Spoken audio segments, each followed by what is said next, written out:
So let's start with something we know. The human papillomavirus kills, not subtly, but through cervical cancer, one of the most preventable malignancies we have. We've had effective vaccines for nearly 20 years, and yet only 27% of eligible adolescent girls worldwide have been vaccinated. Not because vaccines don't work, because we can't get them there. Supply chain issues, cost, multi-dose schedules, every barrier matters when you're trying to vaccinate the world. I've saved the entire world! So what if the second dose isn't necessary? The pivotal question here is, in adolescent girls aged 12 to 16 years with no prior HPV vaccination, does one dose of either bivalent or nonvalent HPV vaccine provide non-inferiority protection against persistent HPV 16 and 18 infections compared to 2 doses over 5 years? Vaccines really do work. The methodology was a double-blind, randomized, controlled non-inferiority trial conducted across more than 200 districts in Costa Rica. Participants were girls between 12 and 16 years of age with no prior HPV vaccination and in good health. The reason they chose such a large distribution is so that there wasn't any herd immunity by over-vaccinating one population.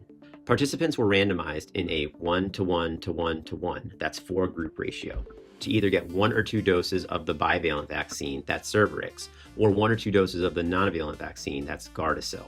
If you were in the 1-dose group, you got a blinded control using Tdap at 6 months. Nobody knew which group they were in. Surprise me.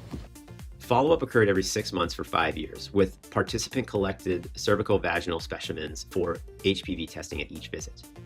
The primary endpoint was incident-persistent HPV 16 or 18 infection, a new infection occurring between months 12 and 60, lasting at least 6 months.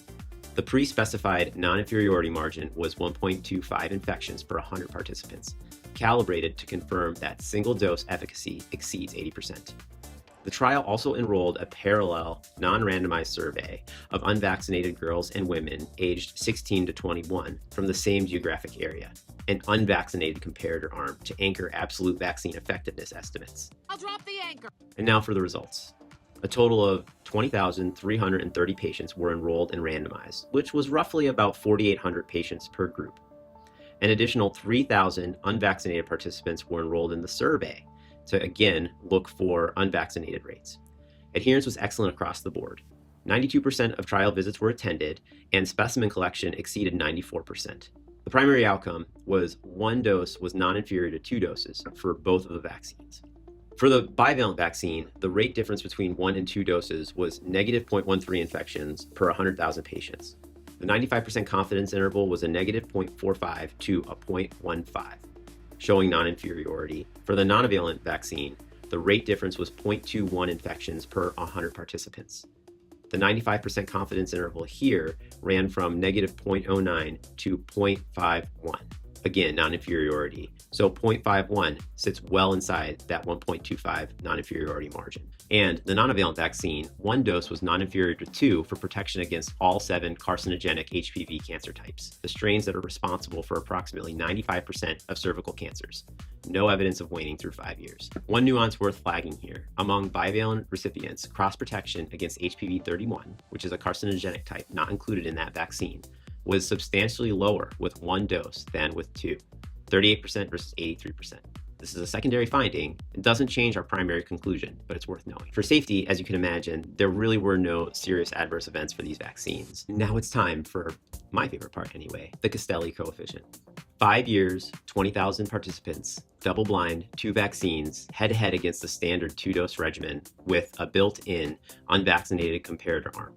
1 dose delivers greater than 97% effectiveness against HPV types responsible for cervical cancers worldwide, with no waning or no safety concerns at 5 years. In a world where fewer than 1 in 3 eligible girls has received any HPV vaccine, this trial isn't just methodologically strong, it's a potential inflection point. So why not higher here? Here's the honest answer. The trial measures persistent HPV infection, the most well-validated surrogate in vaccinology, but a surrogate nonetheless. The outcome we actually care about is cervical cancer. And cervical cancer takes decades to develop. 5 years of follow-up is the outer limit of what this trial can confirm. We're inferring cancer prevention from infection prevention. A reasonable inference, a well-established link, but it's an inference nonetheless. No cancer or mortality data here, and that gap is real and matters. Beyond that, Cervarix is off the market in the US, and Gardasil 9 still lacks an FDA approval for single indication. One other note, this trial was done exclusively in female assigned at birth patients. We have no idea how this works in male patients.